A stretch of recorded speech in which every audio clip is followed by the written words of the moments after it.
Superyachts are highly evolved ships. Built with passion, dedication and skill, these vessels cruise the world, providing unrivaled comfort and style.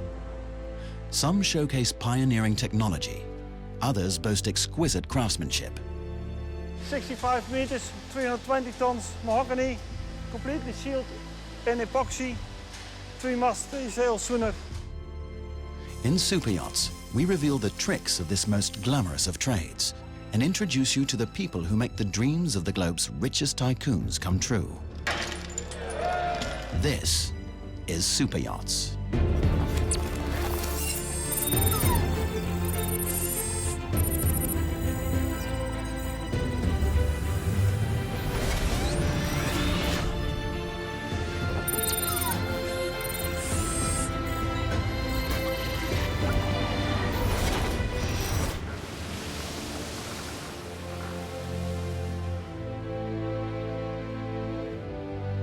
Urk, a former island next to Lake IJssel, is a busy town with the biggest fishing fleet and fish processing industry in the Netherlands.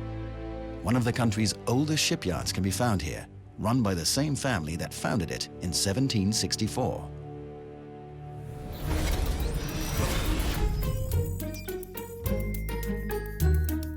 The yard's main focus used to be the repair of wooden fishing boats. That all changed in 1932 with the completion of the Afsluitdijk. This famous dike was necessary to guard the Netherlands against floods, but it caused a huge decline in the Dutch fishing fleet. The family adapted and started to make hulls and private yachts. And then in 2004, they started to build superyachts. Balk is now at the helm of the company, making him the 7th generation to run the shipyard. The beauty is always to work with people, our employees, the customers, and the combination between the project and everybody who's working around there. The current fashion for ever larger yachts has forced the company to grow.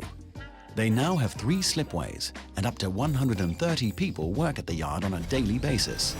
But it hasn't lost its family feel. Lots of relatives still work here. Mijn moeder, Daan's vrouw Stella, tante, administratie en in de werkplaats nog een neef. Ja, ik ben super trots op hem. Dat zeg ik ook elke keer tegen mensen.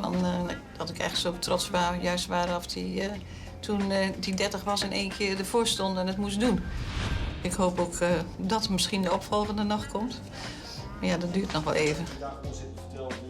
My father was even more personal involved, and he forgot about it that at the end of the day we have to run a business, and I feel that also as a responsibility for the whole company, that at the end of the month, of course, we have to earn some money to keep things going, and sometimes he was forgetting about that.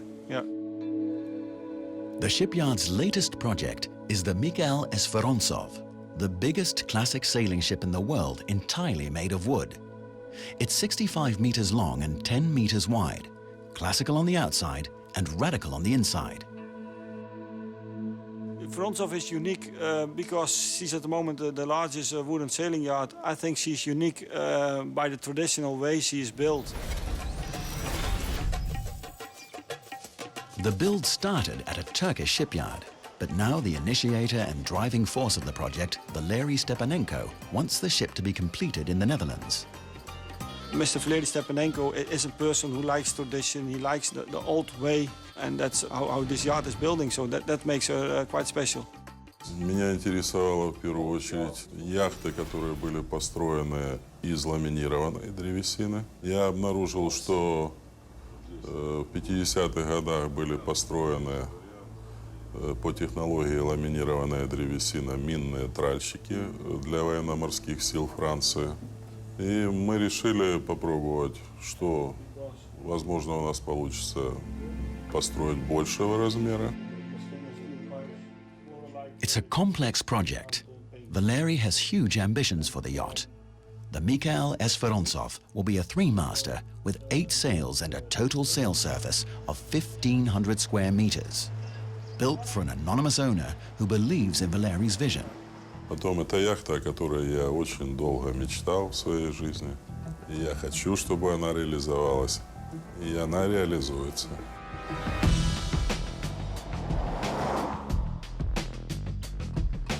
Valeri has taken extraordinary steps to live his dream. He built a shipyard in Turkey, especially for the new yacht.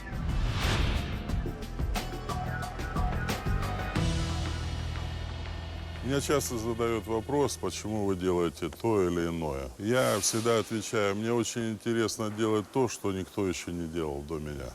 Такого размера никто за всю историю не строил, за историю человечества. И мне это интересно.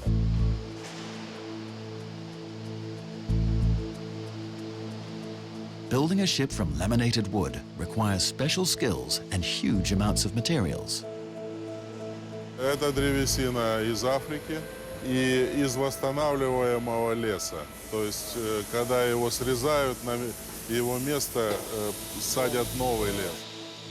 But Valeri needs Dutch skills to finish his ambitious project. The heavy mahogany hull needs to be moved to the Netherlands. Towing the ship from Turkey to the shipyard in Urk will take 6 weeks. A logistical nightmare for Dan. They bring her out of the shed on a pontoon, all the way till here in front of the shipyard, and there we unloaded her with 3 huge cranes, 2 800-tonners and a 500-tonner. We needed to lift her out of from the pontoon into the water, and then we lift her again with our own slipway out and transported her into the shed.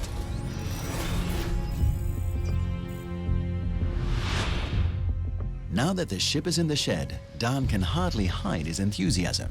65 meters, 320 tons mahogany, completely sealed in epoxy, 3-mast, 3-sail schooner. At the moment we have special equipment in our shed with humidity, that the wood is not starting to crack. But there's a special computer who does measurements 24 hours a day, 7 days a week, to keep the humidity about 60% in the shed.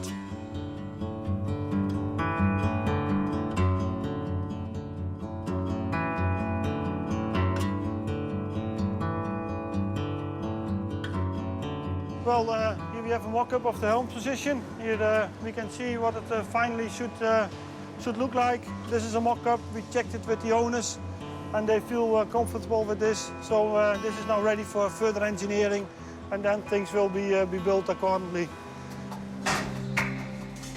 Biggest challenges, like with every boat, it's always too small. To have all the equipment inside, that's always the hard thing. Preparations are made for the construction of the interior. Het timmerbedrijf heeft de hele boot ingeschend en gaat vanuit die schend gaat ze bodemplaten maken. En op die puzzels wordt eigenlijk het interieur gebouwd en dat moet dan eigenlijk in één keer passen.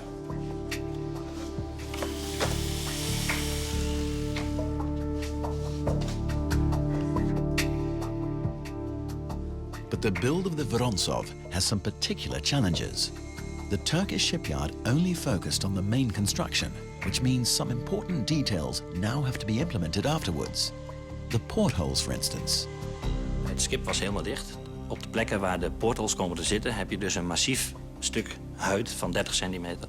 En ja, dat is dan wel weer iets anders om te kijken van hoe krijgen we daar een gat in. En dan begin je in zo'n boot te zagen. Normaal heb je een aluminium carbon fiber boot. Dan weten we eigenlijk precies wat we moeten doen. En dit is wel heel erg uniek dat je op een gegeven moment een schip hebt van massief mahoniehout. This is the woodwork, how the ship was brought with us. There is quite a lot of work to do. A lot of details. We have the margin planking. A lot of seams we have to correct. Coming up, the team get a surprise visit from their demanding clients. A nerve-wracking experience. He's more experienced to put the pressure on it that you're getting nervous or you're feeling uncomfortable.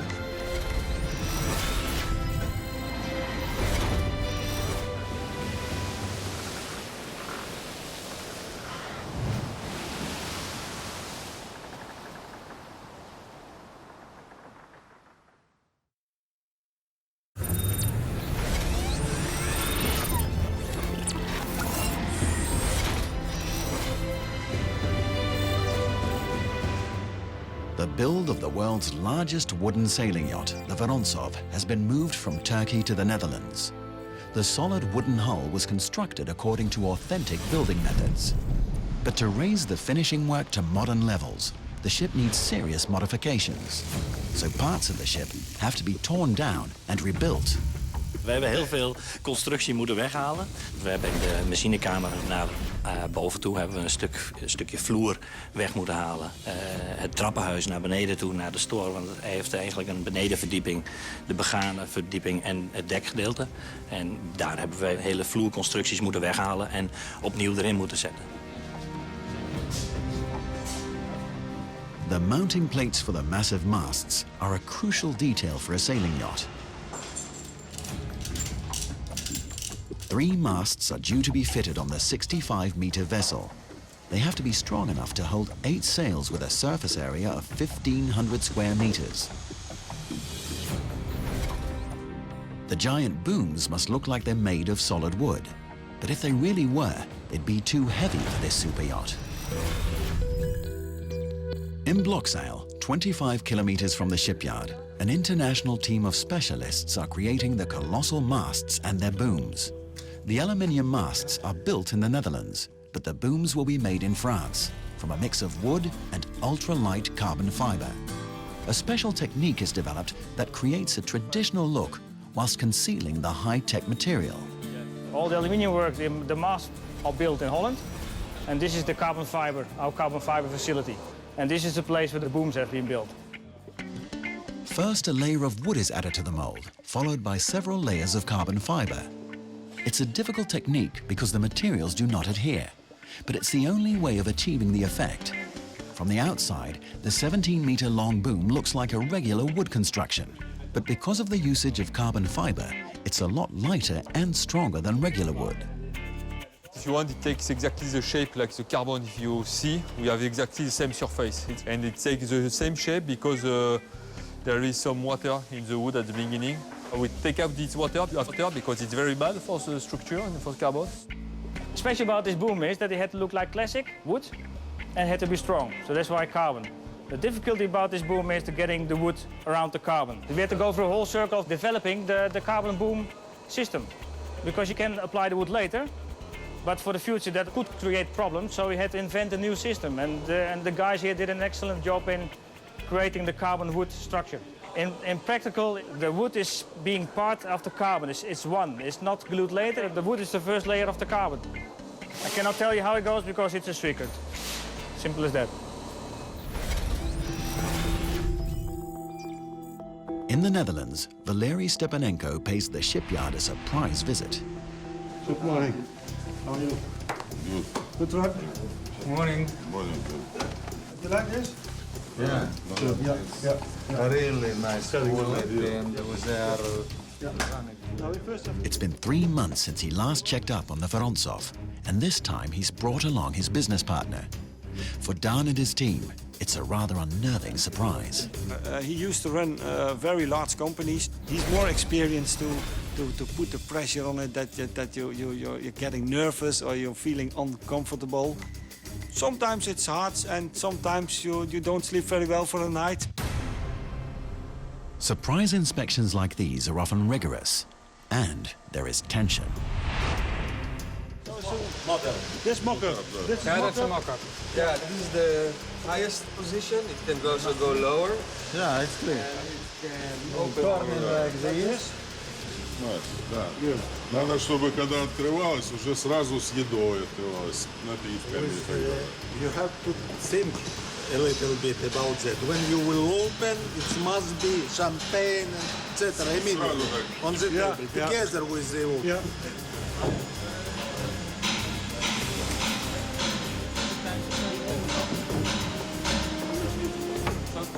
We think if you are maneuvering, you have to stand here. Don't try it. Then you can see the ball. Otherwise, you're gonna have this high step. We have some discussion about the height from the deck. The stand is too low for seeing the bow, and if we make it too high, it's not convenient to step on. So we have now some discussion going on, which height do we make, 2 steps, 3 steps? Is it fine for them to stand on the bank? but we have to make them see what the problem is, and then most of the time they listen to us.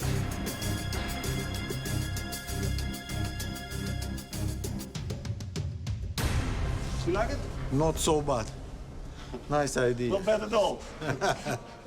Valeri wants bespoke wooden carvings on the stern and bow, but he still has doubts about the final design. Whether or not to have a crest and whether the carving should be intricate or more modest are the sort of decisions that weigh heavily on the budget. This is everything to do with taste. Do you like it? Don't you like it? And they are still communicating they don't like it yet. It's what I picked up already, that we have to modify it once more. I don't like. But it has to be made out of massive teak wood, so it will be a very expensive piece. This is made by a special artist. He will work over a year about it almost. And all templates have to be made here. We have to mount it to the ship before we launch her. So this is already over the deadline. Yeah. Then you come to personal decisions, and it's not in our hands. Я думаю, что мы поговорим позже. Я расскажу свое впечатление. I think we will talk a little bit later and I will give full impression about my feeling.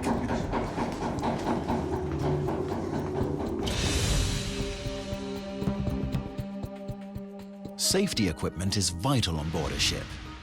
The sprinkler system is of great importance. It has to drench the compartments if there's a fire. Today, the freshwater storage tank is hauled into the yacht. Laat de takel in de zakken. Ja. Dit is de ultrafog tank. De ultrafog tank wordt gebruikt voor het brandblussysteem. Hij heeft een 4000 liter water. Als je ergens brand hebt, dan gaat er een sensor af. En dan benevelt hij de hut helemaal met zuiver water. Safety measures have to be taken on every ship. But a wooden vessel like this needs extra precautions. De wanden van de machinekamer zijn van staal. Daar ben je gewoon verplicht. En de romp wordt dusdanig afgeïsoleerd dat je ook op een A-klasse brandklasse uitkomt. Er worden ook speciale, wij hebben nu voor een houten boot hebben wij een plafondtest gedaan. Dat is in Italië gebeurd.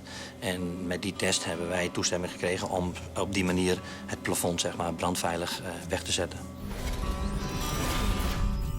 There's finally agreement upon the design of the wood carving, so craftsmen have started work immediately.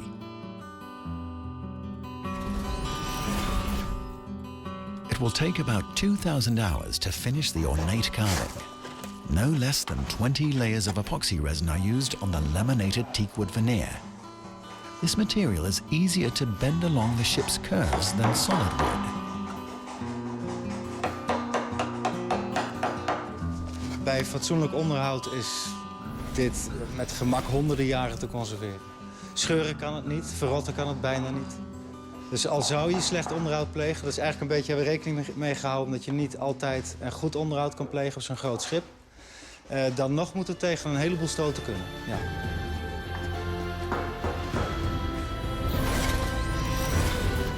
Coming up, the Vorontsov appears to be overweight and is put on a scale.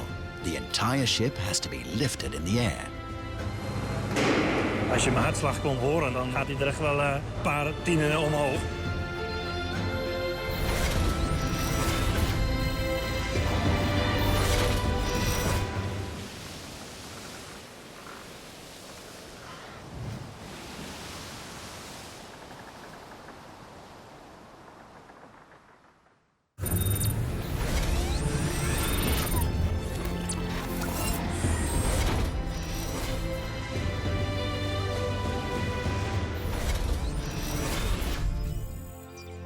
Shipyard owner Balk is on his way to Genoa in Italy to inspect the MY Brazil, a 29-year-old yacht that has fallen into disrepair. It's in urgent need of a refit. We fly with the private plane of the customers to MI Brazil. I have to get a feeling with it, what are they doing now, and is this something what's okay and safe to cruise with. The new owners want to know if their ship is safe enough to cruise during the summer. My expectations for today are first see all engines systems running, and I hope we have a good sea trial, and after that we go home at the end of the day.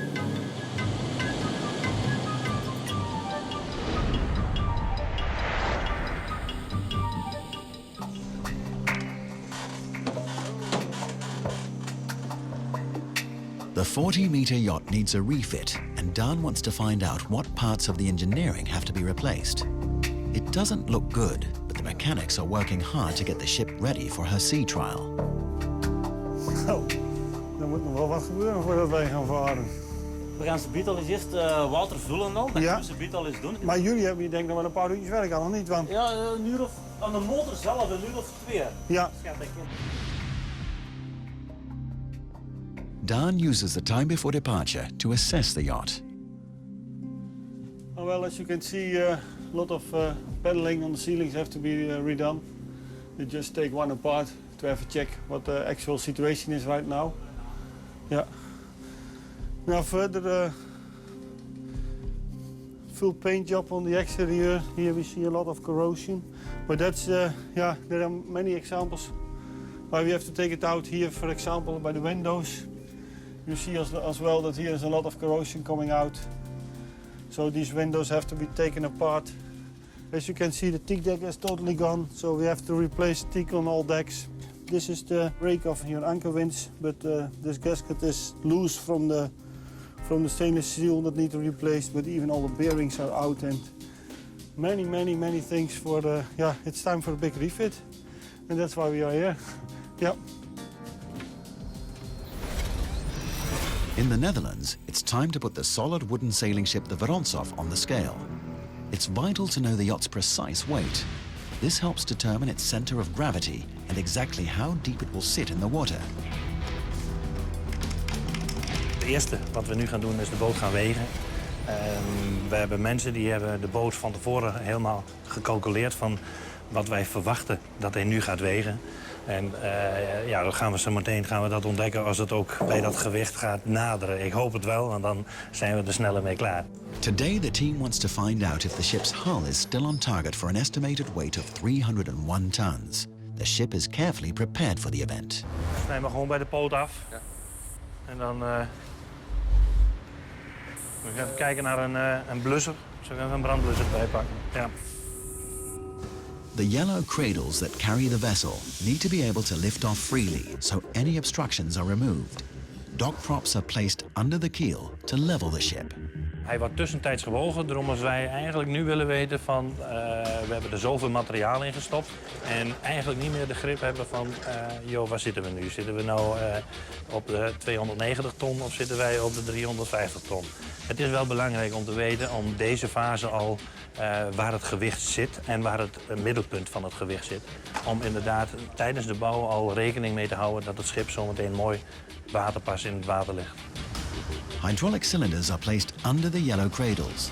The cylinders only lift the cradles with the colossal ship in them a few centimeters off the ground, but this is just enough to weigh it. Dat is toch altijd weer spannend. Het geluid wat we horen met het optillen vind ik sowieso al een naar geluid. Als je mijn hartslag kon horen net, dan gaat hij er echt wel een paar tienen omhoog. The Vorontsov weighs in at 306 tons, 1.5% more than the target weight. Architect Gill is worried this will prove to be too high, causing the vessel to lay too low in the water. But floor manager Henk is convinced it's safe. Als het een ton was, Gill, had ik direct gezegd, jongen, je hebt gelijk. Het gaat om het verschil. Het gaat niet om hoeveel. De discussie met Gill was een discussie over de laatste grammetjes. Je hebt een tolerantie van zoveel procent en daar zaten we dik binnen.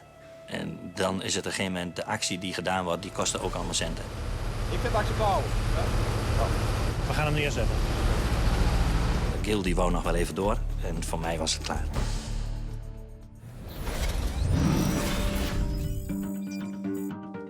In Genoa, after a 2-hour delay, Dan and the crew of the Brazil are almost ready to leave for the sea trial. The refit will take 6 to 8 months, but the new owners hope to cruise this summer, which is just 2 months away.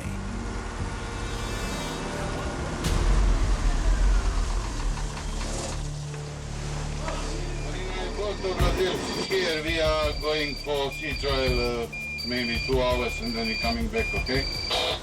They start the sea trial with an endurance test. The super yacht will sail at full blast for 2 hours. Are we now starting up? And yacht looks okay, but we have a big air fault in this installation. They're ready for takeoff now. We will see what's going on.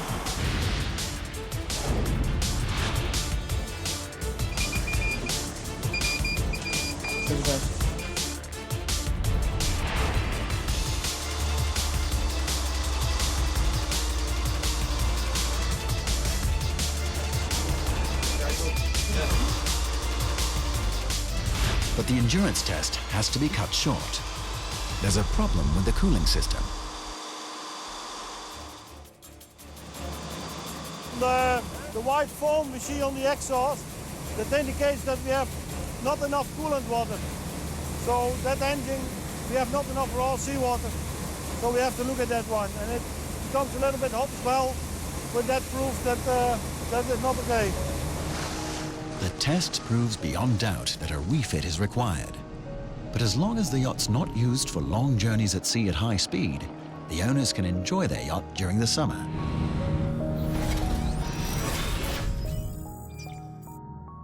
In the Netherlands, the electrical system is installed on board of the Vorontsov. The energy usage should be as clean as possible. The main switchboard is supplying energy throughout the ship. It supplies energy for the engine room locally, and it has the main power to the distribution board in the foreship and the distribution board in the aft ship. But it's looking at the power demand of the system and decides whether to start a generator or get power from the battery or have two generators on. Yeah, complex system.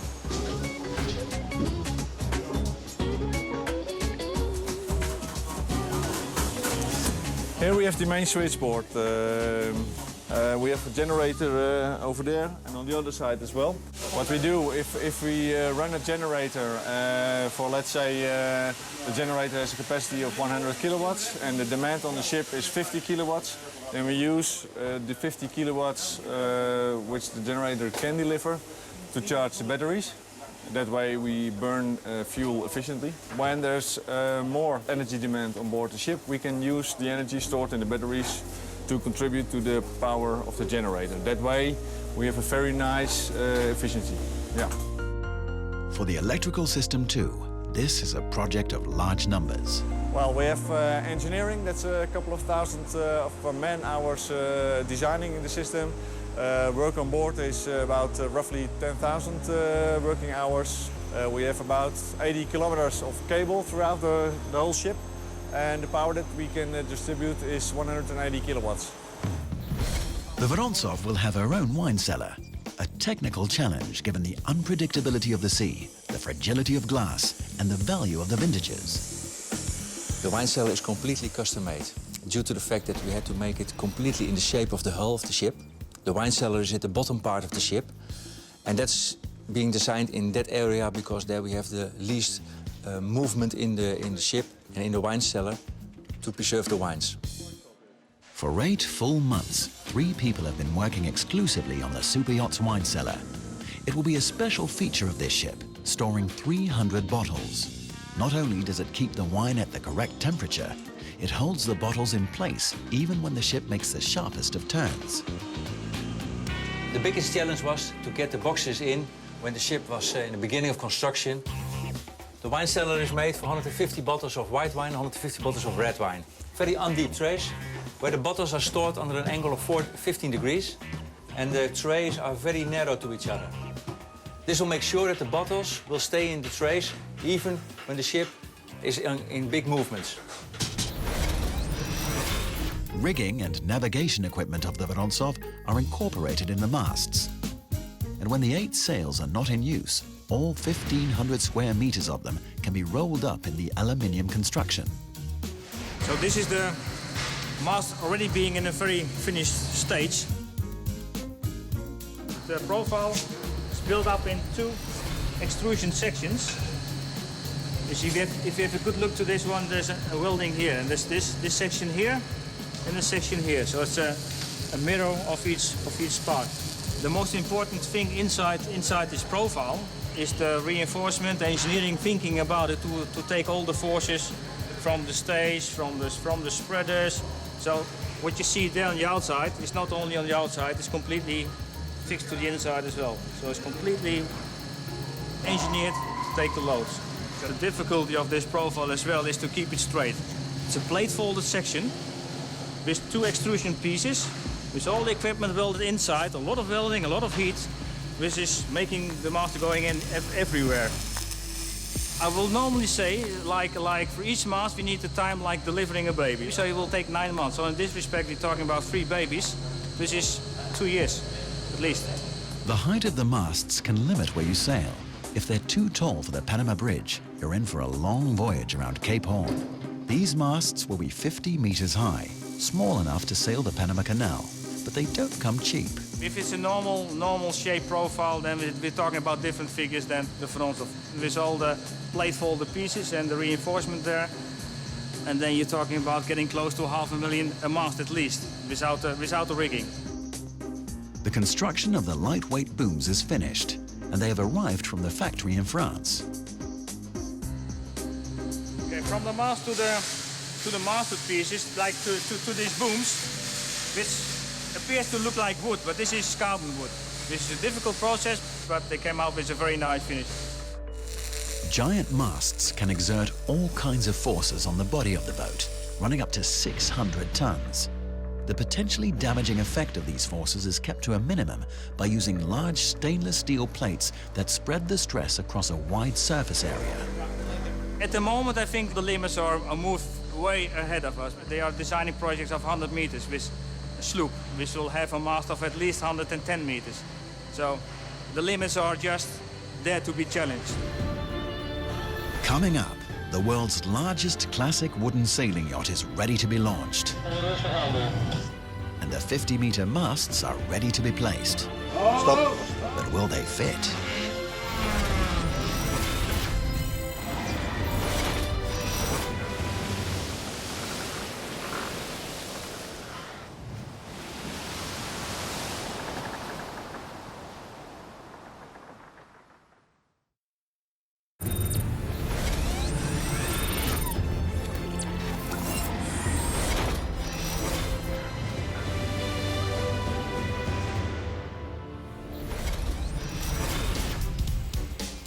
Work on the 62-meter mahogany schooner Mikhail Esperantsov is progressing.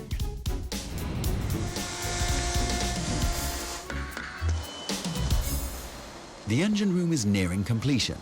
The chiller unit for the air conditioning has to be lifted into its right spot. Placing large units like this is a delicate operation.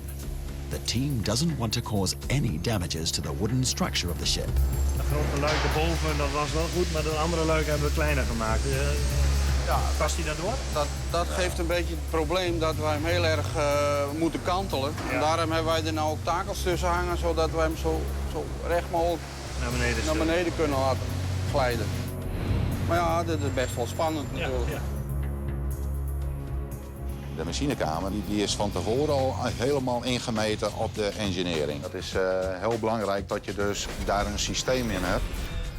Want zou je willekeurig dingen gaan monteren, dan zie je straks dat bepaalde componenten er niet eens in kunnen. Dus wij moeten eerst een plan maken van dat eerst. En nou, gezien de ruimte in dit schip is het heel belangrijk dat we dat van tevoren coördineren. Ook met name het leidingwerk op de achterwanden. Want als de unit daar zit, kom je er niet meer bij. To cram all this technology into a very limited space, you need 3D modeling.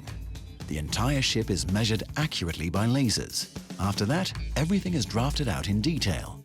Finally, the planned equipment is positioned and connected.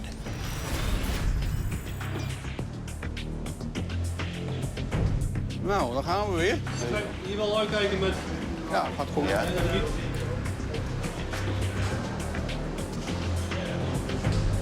Daar draaien we makkelijk voorbij. Het is hier enorm krap. Je moet je voorstellen dat alles, voortstuwing, elektra, de airco, de pompen, wordt allemaal in deze ruimte geïnstalleerd. En normaal gesproken heb je dan iets meer ruimte. Maar omdat dit een doorgang is, een corridor heeft, ben je dus ook een heleboel ruimte in het middenschip kwijt. Dus vandaar dat het dus allemaal echt passen en meten is. Ja, dat ging perfect. ja, het moet wel rustig gebeuren, maar het ging uitstekend. Niks beschadigd, dus daar gaat het om.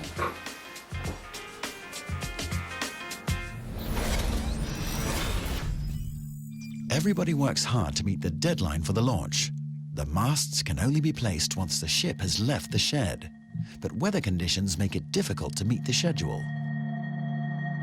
Stepping the mast for this project has an extra dimension because weather conditions in Holland are changing by the day, I almost would say by the hours. A long and icy winter sabotages the team's efforts, and the launch has to be postponed. There's no other option than to wait for an early spring.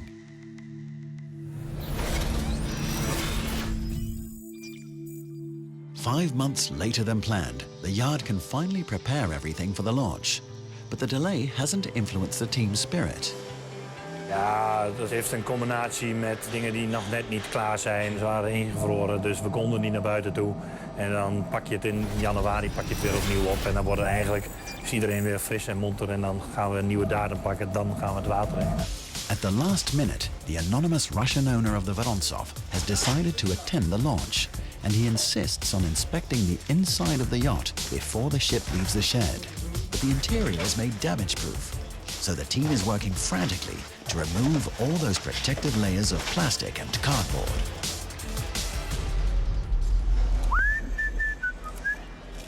Meanwhile, Hank prepares the highlight of the launch. We maken de flessenwerper eigenlijk klaar. Dit is het schafot waar het champagnefles tegen aangegooid wordt. Dus zonder de boot te beschadigen. Als het schip naar buiten gaat, ga je weer een nieuwe fase in. Dan gaan zometeen de masten erop en dan wordt het echt een zeilbootje. Ja, dat is toch altijd wel leuk.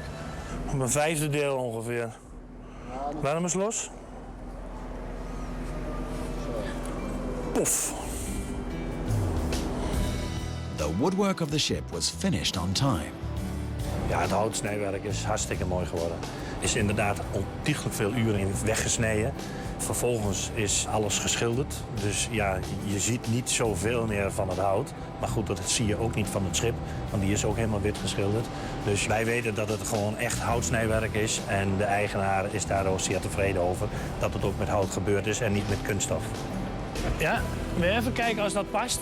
Dat hij hier achter blijft haken? Ja, dan moet ik even een mesje hebben dat dit weg is. Het is er klaar voor. Hij mag van mij het water in. The moment has come to tow the Vorontsov out of the shed. Er ligt niks voor de wagentjes. De rails ook gecheckt. Ja, en we hebben alles vet. Alleen de trap nog en dan kunnen we trekken.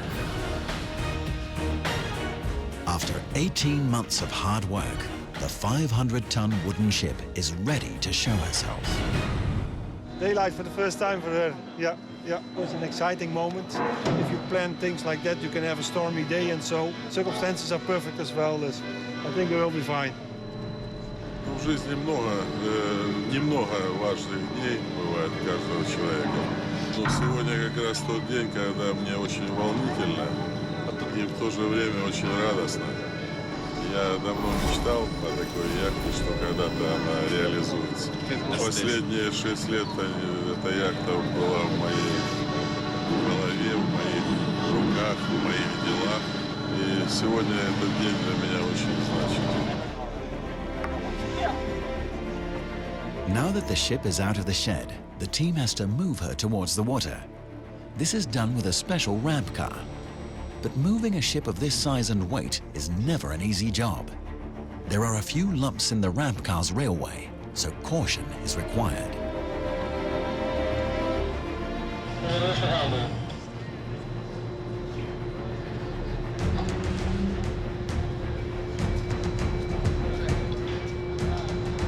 Hij is bijna over het hobbeltje in, of niet? Ja, daar hebben we er geen last meer van. Nou, alleen hier zo bij het water nog een hobbeltje zitten. Doe maar heel voorzichtig eroverheen en dan moet het goed gaan. But all goes well, and even the baptizing of the ship is a smooth operation. Almost. Ja, super. De enige waar ik me eigenlijk zorgen onder maakte, als die fles maar kapot gaat. Ja, de rest is gewoon eigenlijk, ja, daar ben je al dagen mee bezig. Maar zo'n fles heb je niet onder controle, dus daar zat ik vanmorgen eigenlijk een klein beetje overheen. Top. More applause and proud faces as the Vorontsov hits the water for the very first time. But there's another important step to take before she's a true sailing yacht. A week later, the team gathers at the harbour to step the masts. The Vorontsov gets 3 50-metre masts and a bowsprit, in total weighing no less than 27 tons, rigging included. Wij gaan vandaag de laatste 2 masten erop zetten. We hebben gisteren de boelspriet en de voormast erop gezet. En vandaag is de bedoeling dat de mainmast en de mizzenmast erop gezet worden. Alle voorbereidingen hebben we daarvoor getroffen, dus ik ga ervan uit dat het weer net zo leuk gaat als gisteren. To successfully complete an operation like this, preparation is everything. I would say the most difficult part is making sure that you thought of everything and not forget anything. Because once you're going up, you can't get to it anymore. That's why we check everything at least 2 or 3 times. Because when it comes down with a big bang. 2 200-ton cranes are needed to lift the 8-ton masts. The smaller crane helps to lift the mast horizontally and to control the tilt. The main crane has to give the mast enough height to place it on board the ship. It's very important that the main lifting strap is kept straight and stable at all times. They can't risk the mast swinging. You can imagine if part of the mast is already in the ship and for whatever reason the top, the crane or waves make it move, then the bottom will start moving. And that can do a lot of damage because it won't stop. You'll have 7 ton going around in an extreme luxury yacht and that's not good. It's crucial that the mast foot fits perfectly onto the mounting plate. Despite meticulous calculations, there's never a guarantee that it won't encounter any obstructions. You have 2 systems that never meet up and you bring them together and it has to fit. So you test everything bit by bit, but at the end, you never know if you will really succeed that day. The mast is carefully lowered into the ship, but there's a problem. Stop. Pas op, vinger weg, ik ga niet zo hoog. Dat is dat. Ja, die ring die moet er even tussenuit, dus ik moet even iets omhoog. Oké. Ik moet deze 2 ringen er tussenuit hebben. The ring hiding the shaft for the main mast is too narrow. We gaan dan uit van alleen maar de mastvoet. Nou, er hangt dan toch wel wat hydraulikslangen, wat kabels aan. En dat maakt het toch altijd weer wat groter dan dat we verwacht hadden. Dus ja, nou, dit stukje komt eruit, want daar komt zometeen de mooie afgewerkte ring weer overheen. Dat ziet niemand. Onder de mainmast komt er nog een speciale munt te liggen. Officiële gedeelte. Bij elke zeilboot wordt er wel een munt ondergelegd voor een, denk ik maar, een behouden vaart en veel geluk. Jongens, allemaal vinger weg.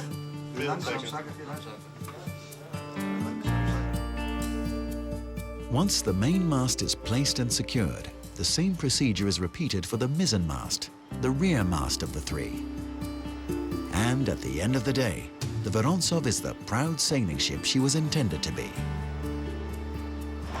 Trots. Ik ben trots op zijn power. Dus, het is hartstikke mooi. Het is allemaal hartstikke leuk verlopen. Dus ja, hier en daar heb je natuurlijk wel je tegenslagen. Hebben we heel goed kunnen opvangen.